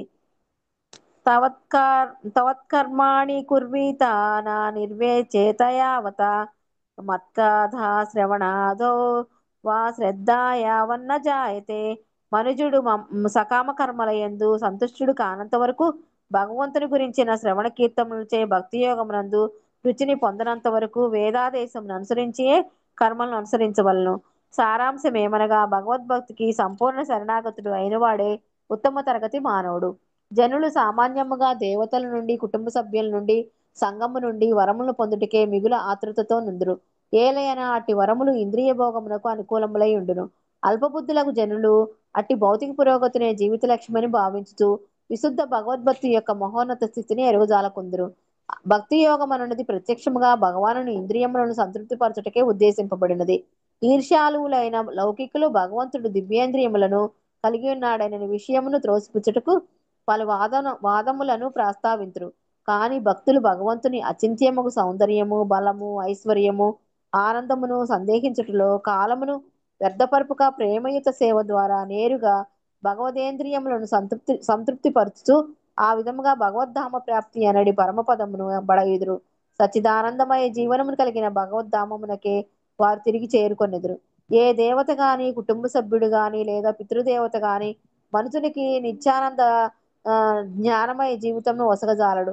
కాని అతడు మూర్ఖత్వముతో పాద పద్మములను నిర్లక్ష్యపరిచి తాత్కాలిక దేహమునే సర్వస్వముగా భావించినచో తప్పక యజ్ఞదాన తపస్సులను నిర్వహించుచు పైన పేర్కొనబడిన కర్తవ్యములను నెరవేర్చవలసి ఉండును. లేనిచో లౌకిక దృష్టిలోనూ అతడు పూర్తిగా పాపి, నిందనీయుడు కాగలడు. హరే కృష్ణ ప్రభుజీ ధన్యవాదాలు. సో మనం అందరము చాలా సార్లు చాలా సందర్భాల్లో మనం చెప్పుకున్నాము, ఎప్పుడైతే మనం కృష్ణ భక్తులుగా మారిపోతామో అప్పుడు మనం దేవీ దేవతలకు ఆరాధన చేయాల్సిన అవసరం ఉండదు అనేటువంటి విషయం కదా. లేదంటే ఇతర ఏ అర్చనలు చేయాల్సినటువంటి అవసరం లేదని ఇక్కడ నవయోగేంద్రులు క్లారిఫై చేసేస్తున్నారు ఆ పాయింట్ ని. సో మనందరికీ ఇంకా డౌట్ అవసరం లేదు, ఇది కేవలం ఇస్కాన్ వాళ్ళు చెప్పే మాట అని అనుకుంటే అది కూడా కాదు కదా. ఎందుకంటే నవయోగేంద్రులు ఇక్కడ ఏం చెప్తున్నారు, ప్రతి వ్యక్తికి రుణానుబంధం అనేటువంటిది ఉంటుంది. పుట్టుకతోనే కొన్ని రుణానుబంధాలు అనేవి వస్తాయి. తల్లిదండ్రులకి రుణానుబంధం ఉంటుంది, కుటుంబ సభ్యులతో రుణానుబంధం అనేటువంటిది ఉంటుంది, గురువులతో రుణానుబంధం అనేటువంటిది ఉంటుంది, దేవీ దేవతలతో రుణానుబంధం అనేటువంటిది ఉంటుంది, మనుష్య రుణం, అందరితోటి రుణానుబంధం ఉంటుంది, మిత్రులతోటి, మనుషులతోటి, అందరితోటి మనకి రుణానుబంధం అనేటువంటిది ఉంటుంది. ఎందుకంటే మనం జీవితంలో ప్రతి దాని మీద ఆధారపడి మన జీవితాన్ని మనము గడుపుతున్నాం కాబట్టి. మరి మనము ముక్తిని సాధించాలి అంటే ఇన్ని రుణానుబంధాలు పెట్టుకుంటే ముక్తి సాధ్యమవుతుందా? లేదు ప్రభుజీ. అదే అదే ఒకవేళ మనం ఇంకా దేవీ దేవతలను పూజించే మనకి ఏం జరుగుతుంది అని అంటే మనకి కోరికలు తీరతాయి కదా. దేవీ దేవతలు ఏం చేస్తారు, ముక్తిని ఇస్తారా? ఎక్కడన్నా ఏ సినిమాలో అయినా చూసారా దేవీ దేవత ముక్తి ఇవ్వడం? రుణగ్రస్తులం అవుతా ఉంటాం ప్రభుజీ. ఎంత ఎక్కువగా పూజిస్తే అంత ఎక్కువగా రుణగ్రస్తులం అవుతాం. అంటే ఈ రుణాలన్నీ తీర్చుకోకుండానే మనము భగవంతుడి యొక్క ధామానికి వెళ్ళలేదు. మరి మనకి ఇన్ని రుణాలు ఉన్నప్పుడు మన ప్రమేయం లేకుండానే, మన ఇష్టం లేకుండానే పుట్టుకతోనే ఇన్ని రుణాలు మనకు వస్తున్నప్పుడు మరి వీటన్నిటిని తీర్చుకునేటువంటి మార్గం ఏంటి? కృష్ణ చైతన్యం మాత్రమే. ఆ భగవంతుడికి గనక ఆరాధన చేస్తే, భగవద్భక్తిలో గనక ఉంటే, భగవంతుడి యొక్క పాదపద్మాలను ఆశ్రయిస్తే ఆటోమేటిక్ గా అన్ని రుణాలు తీరిపోతాయి. ఆటోమేటిక్ గా అన్ని రుణాలు తీరిపోతాయి. ఇంకా మనం చేయాల్సింది ఏమీ లేదు అన్నమాట. చెట్టు వేరుకు నీళ్లు పోస్తే కొమ్మలకి, ఆకులకి, అన్నిటికీ నీళ్లు పోయిన అవసరం లేదు. ఎట్లనో అట్లా సాధన భక్తులకు కూడా నా ప్రభు. ఎవరైనా భగవంతుడిని ఆశ్రయించాలి. భగవంతుడి మీద పూర్తి విశ్వాసం ఉండాలి. సాధన భక్తులు కూడా, అంటే సాధన భక్తికి కూడా మూలము నాకు భగవత్ ప్రేమ అని అనుకోకుండా, సాధన భక్తి కూడా భౌతికమైనటువంటి కోరికలతోటే అని అనుకుంటే అంత ప్రయోజనం ఉండదు. భౌతిక కోరికలను తీసుకున్నప్పుడు మళ్ళీ ఆటోమేటిక్ గా మనకి రుణానుబంధం మళ్ళా ఉంటుంది. రుణగ్రస్తులమే. కాబట్టి ఇప్పుడు మనం చేయాల్సిందల్లా ఏమిటి అని అంటే భగవంతుడికి భక్తులం అవ్వాలి, శ్రీకృష్ణ భగవానుడికి భక్తులం అవ్వాలి. అది మనల్ని అన్ని రుణాల నుంచి బయటపడేస్తుంది. లేదంటే కనుక ఆ రుణానుబంధం వల్ల మనం తిరిగి తిరిగి వచ్చేస్తూ ఉంటాం. ఏ విధంగా అయితే చెట్టుకు నీళ్లు పోసిన ఒక ఎగ్జాంపుల్, తర్వాత మన ఆహారం తీసుకుంటే మనం కడుపులోకి తీసుకుంటాం కదా. మన చేతులు, కాళ్ళు, ముక్కు, నోరు అన్ని ఇంద్రియాలు పనిచేస్తాయి మనం కడుపుకు అన్నం తింటే. అలా భగవంతుడిని పూజిస్తే అన్ని దేవతల్ని పూజించినట్లే. ఇంకొకటి ఏం చెప్పారు? దేవీ దేవతలు అయితే ఈ విశ్వం మొత్తం కూడా భగవంతుడి యొక్క విరాట్ రూపం కదా. విశ్వం మొత్తం కూడా భగవంతుడి యొక్క విరాట్ రూపం అయినప్పుడు ఈ విశ్వంలో ఉన్నటువంటి దేవీ దేవతలు కూడా భగవంతుడి యొక్క విరాట్ రూపంలో భాగమే కదా. అవును ప్రభుజీ. సో ప్రత్యేకించి ఒక అంగాన్ని పూజించాల్సిన అవసరం ఏంది? స్వయంగా భగవానుడిని పూజిస్తే మొత్తం విశ్వాన్ని పూజించినట్టేగా, విరాట్ రూపాన్ని పూజించినట్లేగా భగవంతుడిని పూజిస్తే. ప్రభుజీ. మనము దేవీ దేవతలు పూజించాలి అనే కోరిక పెట్టుకున్నప్పుడు అమ్మ మనం దేవీ దేవతలు పూజించకపోతే, పలానా దేవీ దేవతను పూజించకపోతే ఆ దేవీ దేవతకు మన మీద కోపం వస్తుంది అని అనుకున్నాం అనుకోండి. మీరు అలా పూజిస్తే ఎంతమంది దేవీ దేవతలు పూజించాలి? దేవీ అనేక దేవతలు జన్మలు ఎత్తాలి ఎంతమంది? ప్రభు. కోట్ల మంది 33 కోట్ల దేవతలు ఉన్నారు. 33 కోట్ల మంది దేవీ దేవతలు ఉన్నారు. 33 కోట్ల మంది దేవీ దేవతల సంతృప్తి పరచగలరా మీరు? పరచలేం. ఒకవేళ మీరు ఒక దేవీ దేవతను పూజించేసి బాగా ప్రేమ పెంచేసుకుని ఒక దేవీ దేవత పూజించారనుకోండి, ఇంకో దేవీ దేవత వీడు నా కళ్ళి చూడలేదు, కేవలం ఆ దేవుడికి వెళ్ళి చూస్తుండు, ఆ దేవతకి వెళ్ళి చూస్తుండు, కాబట్టి నా ద్వారా ఇవ్వాల్సిన లాభాన్ని నేను ఇవ్వను అను. అలా అందరు దేవతలు అలా అనుకోవడం మొదలు పెట్టారనుకోండి, మన పరిస్థితి ఏమవుతుంది? 99 కోట్ల జన్మలు ఎత్తాలి ప్రభుజీ. ఆ కాబట్టి మనం అందరి దేవతలు సంతృప్తి చెందాలి అని అంటే మనం చేయాల్సింది స్వయంగా శ్రీకృష్ణ భగవానుడికి ఆరాధన. ఓకే, అంటే మనము దేవీ దేవతల ఆరాధన చెయ్యొద్దు అని కాదు. ఇక్కడ దేవీ దేవతల ఆరాధన చేస్తే కనుక 33 కోట్ల మంది దేవీ దేవతలకు చేయండి. ఓకే, మీరందరూ దేవీ దేవతల ఆరాధన చేస్తాను అని అంటే చెయ్యండి, కానీ 33 కోట్ల దేవీ దేవతలకు ఆరాధన చేయండి. ఏదో నేను ఒక దేవతకి ఒక దేవుడికి చేస్తాను మిగిలిన వాళ్ళకి చెయ్యను అని అంటే కుదరదు. ఎందుకంటే మిగిలిన దేవతలకు కోపం వస్తుంది. మీ ఇంట్లోనే ఉన్నారు, మీ ఇంట్లో నలుగురు ఉన్నారు, ఒకళ్ళని ఒకలాగా ఇంకో ఇద్దరిని ఇంకోలాగా చూస్తే మిగిలిన వాళ్ళకి కోపం రాదా? ఖచ్చితంగా వాళ్ళని సాటిస్ఫై చేయాలి, మళ్ళీ వాళ్ళ కోసం సాటిస్ఫాక్షన్ చేయాలి. అంత సవ్యంగా పూజించండి, కానీ 33 కోట్ల మంది దేవతలు పూజించండి. లేదు అంటే కృష్ణుని ఒక్కడు పూజించండి. ఇది కృష్ణుడు ఒక్కటి చేయడం కృష్ణుడిని ఒక్కడి ఏది చేయటం ఈజీయో ఇది. మీరే నిర్ణయించుకోండి. ఏది ఈజీయో మీరే ఇది శాస్త్రం చెప్తుంది, ఇది నేను చెప్పట్లేదు, నవయోగేంద్రుడు చెప్తున్నా. చూడండి, సకల మగు లౌకిక కర్తవ్యములను విడిచి సర్వశరణ్యుడకు ముకుందుని పాదపద్మము పూర్తిగా ఆశ్రయించిన వాడు దేవతలకు, ఋషులకు, సాధారణ జీవులకు, బంధుమిత్రులకు, మానవాళికి లేదా గతించిన పితృదేవతలకి రుణపడి ఉండడు. ఇంకెందుకంటే రుజువు ఏమైనా కావాలా మీకు? ఈ రుణాలన్నీ తీర్చుకోవడం కోసమే కదా మన ప్రయత్నం అంతా కదా. సో ఎవరికి రుణపడి ఉండడు. ఎప్పుడు? ముకుందుని యొక్క పాదపద్మాలను ఆశ్రయించినప్పుడు. ఎవరు ఆ ముకుందుడు? ఎక్కడున్నారు కృష్ణ ముకుందులు? భగవానుడు. కృష్ణ భగవానుడు. దేవాది దేవుడు, దేవాది దేవుడు. దేవాది దేవుడైనటువంటి శ్రీకృష్ణ భగవానుడు. ఓకే, కాబట్టి దేవతలందరి ద్వారా మనం పొందేటువంటి వరాలన్నీ కూడా స్వయంగా భగవానుడే ఇస్తున్నారు అనేటువంటి విషయం మనం తెలుసుకోవాలి. నేను శివుణ్ణి పూజిస్తే ఈ వరం దొరికింది, లక్ష్మీదేవిని పూజిస్తే ఈ వరం దొరికింది, పార్వతీదేవిని పూజిస్తే ఈ వరం దొరికింది, వినాయకుడిని పూజిస్తే ఈ వరం దొరికింది, మా ఇంటి దేవత ఫలానా కాబట్టి మేము ఇంత సుఖంగా ఉన్నాం, ఇంత సంతోషంగా ఉన్నాము అనుకునేటువంటి వాళ్ళందరికీ తెలుసుకోవాల్సిన విషయం ఏంటంటే స్వయంగా శ్రీకృష్ణుడే భగవద్గీతలో చెప్పారు. మీరు ఏ దేవీ దేవతను ఆశ్రయించి ఏ దేవీ దేవతను పూజించి ఏ భౌతికమైనటువంటి లాభాన్ని పొందినా కానీ అది నేనే వాళ్ళ మాధ్యమం ద్వారా ఇస్తున్నాను అని చెప్పారు కదా. ఎస్ ప్రభు. సో మనం ఆ మూలాన్ని వదిలేస్తున్నాం. మనం మూలాన్ని వదిలేసి మనకి ఎవరైతే ప్రత్యక్షంగా ఇస్తున్నారో వాళ్ళే దేవతలు అనుకుంటున్నాం. ఏ విధంగా అయితే కేంద్ర ప్రభుత్వం నుంచి వచ్చిన నిధులు రాష్ట్ర ప్రభుత్వం పంచిపెడితే రాష్ట్ర ప్రభుత్వం మనకి ఏదో గొప్ప చేసింది అనుకుంటాం కదా. కానీ ఆ నిధులు ఎక్కడి నుంచి వచ్చినాయి? కేంద్రం నుంచి. కేంద్ర సెంట్రల్ గవర్నమెంట్. ప్రభుత్వం ఆ. నుంచి వచ్చింది. లేదు అంటే ఆ నిధులు చివరికి మన దగ్గరికి చేరడానికి ఏ కలెక్టరో లేకపోతే ఏ తహసీల్దారో లేకపోతే ఏ ఎంఆర్ఓనో వచ్చి మన దగ్గరికి చేరుస్తారు కదా. అవును. సో ఆ ఎంఆర్ఓ వచ్చి ఇచ్చిండు అనుకోండి, లేకపోతే ఏ గ్రామ సర్పంచ్ వచ్చి ఇచ్చిండు అనుకోండి, గ్రామ సర్పంచ్ దేవుడు, గ్రామ సర్పంచ్ లేకపోతే నాకు ఈ డబ్బులు రావు అని అనుకుంటాం. గ్రామ సర్పంచ్ ఆయన కాకపోతే ఇంకో ఆయన, కానీ పంపించేది ఎవరు? పైనుంచి వస్తాయి కదా. వీళ్ళందరూ మాధ్యమమే, వీళ్ళందరూ మీడియం మాత్రమే. వీళ్ళ మాధ్యమం ద్వారా మనం పొందుతాం. కానీ మనము ఆ పైన వెనకాల ఉన్న వాళ్ళని చూడకుండా మన ఎదురుగా ఎవరైతే తీసుకొచ్చి మన చేతికి ఆ పథకం ఇస్తారో లేకపోతే ఆ డబ్బు ఇస్తారో వాళ్ళే గొప్పవాళ్ళు అని మనం అనుకుంటే వాళ్ళ ద్వారానే వస్తుంది, వాళ్ళు లేకపోతే మనకు రావు అని అనుకుంటే అది తప్పు. అందుకని దేవీ దేవతల ద్వారా మనం పొందేటువంటి ప్రతి ఆ ఫలితము కూడా, ప్రతి లాభము కూడా మనకి స్వయంగా భగవంతుడు ఇస్తున్నటువంటిది. ఓకే. సో అది మనం ఎప్పుడైతే తెలుసుకుంటామో అప్పుడు మనము మన భక్తి భగవానుడి పట్ల ఉంటుంది.